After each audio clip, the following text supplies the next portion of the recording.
Pusat Pelaporan dan Analisis Transaksi Keuangan atau PPATK mengungkap nilai transaksi judi online terus meningkat. Bahkan jumlahnya pada kuartal pertama 2024 mencapai 100 triliun rupiah. Kita akan membahasnya bersama dengan Kepala Biro Humas PPATK, Natsir Konga. Pak Natsir, selamat malam. Selamat malam, apa kabar Mas? Kabar baik, Pak Natsir. Terima kasih atas waktunya bersama kami di Prime Time News. Pak Natsir, kami ingin tahu Pak Natsir, dari deteksi PPATK itu seberapa besar sih peningkatan transaksi judi online ini sejak beberapa tahun belakangan ini, Pak Natsir? Ya, sangat cukup drastis ya, meningkat dari waktu ke waktu.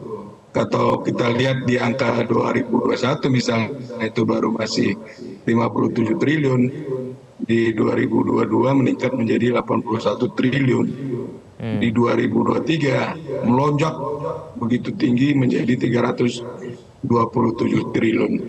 Nah, akumulasi dari beberapa tahun terakhir ini sampai kuartal pertama di tahun 2024 itu sudah ada 600 triliun Mas Egan. Jadi ini suatu angka yang besar dan juga sangat merisaukan ya, sehingga Bapak Presiden melalui Bapak Menko Polhukam membentuk Satgas judi online yang ada. Pak Natsir, dari 600 triliun rupiah yang kemudian merupakan akumulasi itu sejak beberapa tahun terakhir itu, bisa diketahui tidak identitas pengirim, lalu kemudian penerimanya begitu? Iya, jadi dari 3,2 juta pemain judi online yang kita identifikasi itu, kebanyakan dari mereka itu 80% itu bertransaksi di bawah 1.000 Mas Egan. Dan dari sisi profesi itu banyak ibu rumah tangga ya, pelajar, mahasiswa, bahkan anak-anak SD, SMP itu juga ikut bermain ya. Nah, dari mana kita tahu identifikasi dari para pemain yang ada ini? Ya, pertama kan kita punya pengaduan masyarakat ya. Dari aduan masyarakat itu orang tuanya mengeluh anaknya begitu dengan judi online. Begitu juga anak-anak banyak yang mengadukan orang tuanya kepada PPATK, dan kita juga melihat informasi yang terjadi di tengah masyarakat. Nah, informasi yang ada itu terus kita lihat di transaksi yang ada ya memang klop ya. Artinya dari pengaduan yang ada, suasana yang terjadi dengan masyarakat, yaitu kelihatan anak-anak ikut bermain judi, ibu-ibu rumah tangga, dan dari mereka itu kebanyakan bertransaksi di bawah 100.000. Nah, ini cukup membuat kita agak ini ya, di mana rata-rata mereka masyarakat yang bermain judi online ini penghasilan rendah. Katakanlah penghasilan mereka 200.000 sehari gitu ya. Lalu kemudian 100.000 dimainkan untuk judi online. Maka kan untuk konsumsi keluarga berkurang 50%-nya. Yang tadinya harus bisa membeli susu anak, akhirnya tidak bisa membeli karena uangnya dipakai judi online. Nah, ini sesuatu yang sangat merisaukan untuk perkembangan tumbuh anak dan seterusnya gitu ya. Maka dari itu saya kira apa yang dilakukan oleh Bapak Presiden membentuk Satgas ini suatu upaya yang harus didukung ya. Dan ini memang tidak hanya bisa kita sendiri ya. Pemerintah melakukannya, harus didukung kuat oleh masyarakat gitu. Ya, Pak Natsir, ini apakah diketahui ini aliran uangnya ini kemana saja? Apakah bisa diketahui bandar besarnya itu siapa begitu profilnya, Pak Natsir?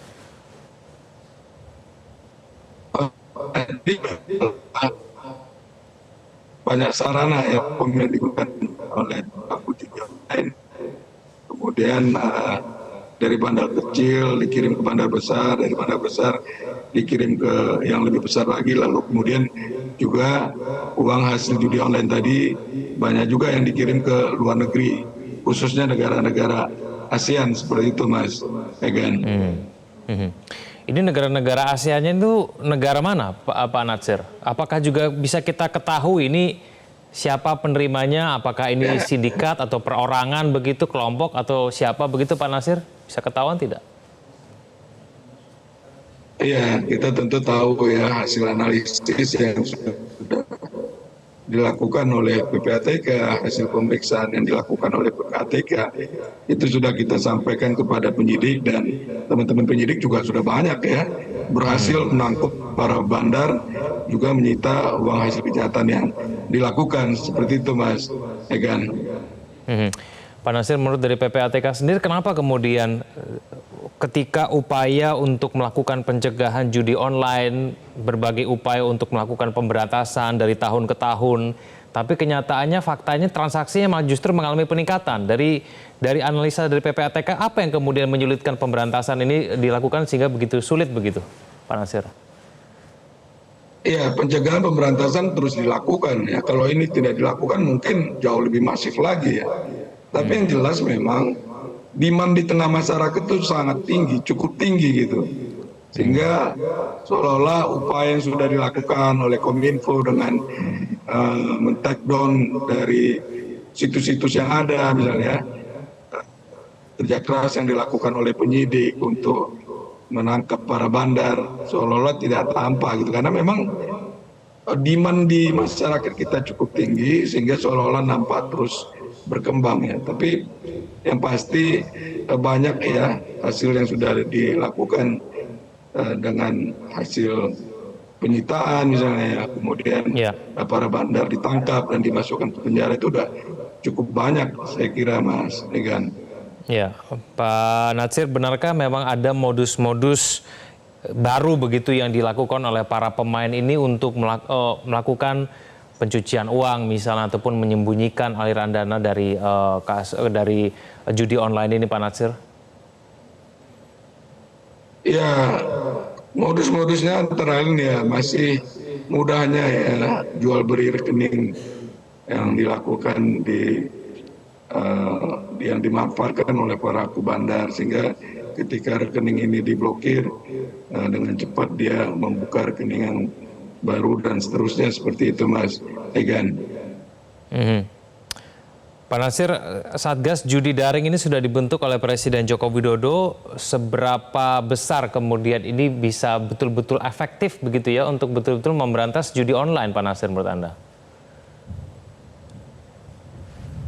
Terpotong tadi itu Mas Egan, saya kurang jelas tadi. Ya, Pak Nasir, kita sudah tahu bahwa Presiden Joko Widodo membentuk Satgas Judi Daring ya. Nah, menurut Pak Nasir sendiri, apa yang kemudian harus dilakukan oleh Satgas ini supaya betul-betul bisa memberantas judi online?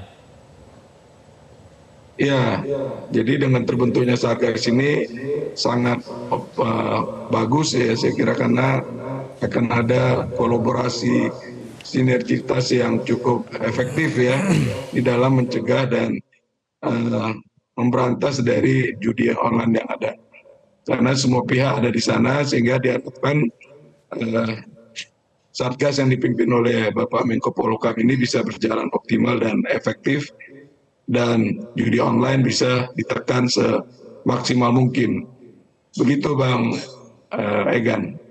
Ya, Pak Nasir, terakhir saja Pak, biasanya judi online ini dilakukan oleh para masyarakat menengah ke bawah. Apakah memang betul bahwa sekarang menengah ke atas pun, bahkan tingkat akademisi, orang-orang yang memiliki high profile begitu, juga melakukan judi online, Pak Nasir? Iya, jadi semua lini itu. Ya, tidak hanya PNS ya, polisi, TNI, akademisi.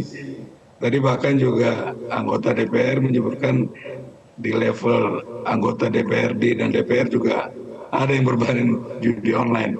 Jadi memang sudah merebak ke semua level tingkatan di masyarakat kita nih Mas Egan. Sehingga memang patut ya saya kira keprihatinan Bapak Presiden, lalu kemudian dibentuk Satgas ini, dan tentunya ini bisa berjalan optimal dengan dukungan masyarakat yang juga kuat seperti itu.